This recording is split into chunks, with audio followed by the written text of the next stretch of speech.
name is Scott Taub. I'm a patient with pemphigus vulgaris, which, as you're probably aware if you're watching this clip, is an autoimmune condition that affects the skin. I'm also a peer coach for the International Pemphigus and Pemphigoid Foundation.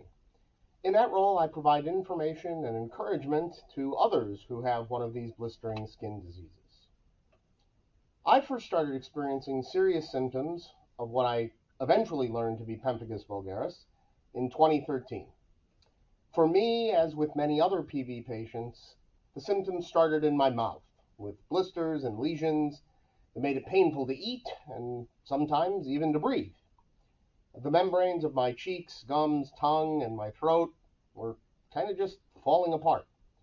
It also affected my nose and the inside of my eyelids. It was painful and uncomfortable, and I was having trouble keeping up anything resembling an ordinary life.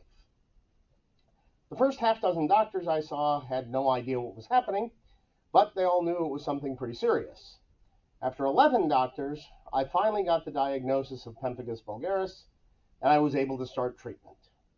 But I still felt lost. Luckily for me, I found a group of fellow PV patients on Facebook. Members of that group, including several affiliated with the IPPF, taught me more about the disease than my doctors had been able to. In another stroke of luck, the IPPF was holding its next annual meeting close to my home, and I got the chance to hear from experts in treating PV and learn from those who had been dealing with the disease for years. After that, I was finally confident that I could manage PV, even if I couldn't cure it. As I continued my treatment, I continued to learn more about the condition. Through an IPPF peer support group, I was able to share information and ideas with other patients near me. And through the IPPF's patient education webinars and conferences, I was able to learn about treatments and their side effects, strategies to deal with symptoms and flares, and hear from experts about key topics, including those related to how pemphigus and its treatments might affect my risk of other medical conditions, a topic which became very important as COVID-19 became an issue in recent years. It took a while, but I have happily been in remission, symptom and medication-free for almost 5 years. Because of the difficulty I had in getting a diagnosis and learning how to treat and live with PV, I tried to help others dealing with the condition. I started out by simply being active in that Facebook group, providing information based on what I had gone through and what I was still going through. In 2020, though, I got the opportunity to be a peer coach for the IPPF. I was hesitant to take on the responsibility, but I decided I shouldn't pass up the chance to help others dealing with the same feelings of loss and uncertainty about their diagnosis as I had back in 2013. Since then, I've provided information, tips, and suggestions to many people suffering from pemphigus and pemphigoid. But perhaps the most important thing that I can provide to these patients is hope. I remind our patients that it's possible to get back to a normal life after this diagnosis, even if it might take some time.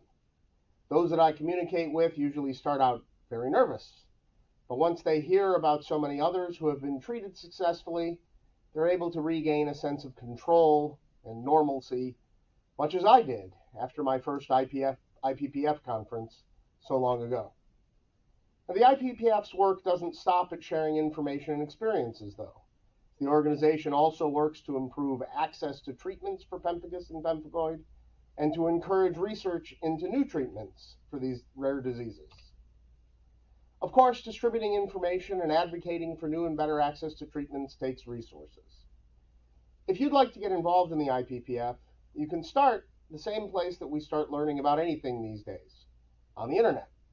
The IPPF's website has a lot of information about the diseases, support group meetings, drug research and trials, and doctors who have experience with pemphigus and pemphigoid, as well as links to transcripts and recordings of patient educational webinars that the IPPF has held over the years on just about every topic relevant to these diseases. Any contribution can assist us in continuing to perform all of these important activities. Thank you for your help.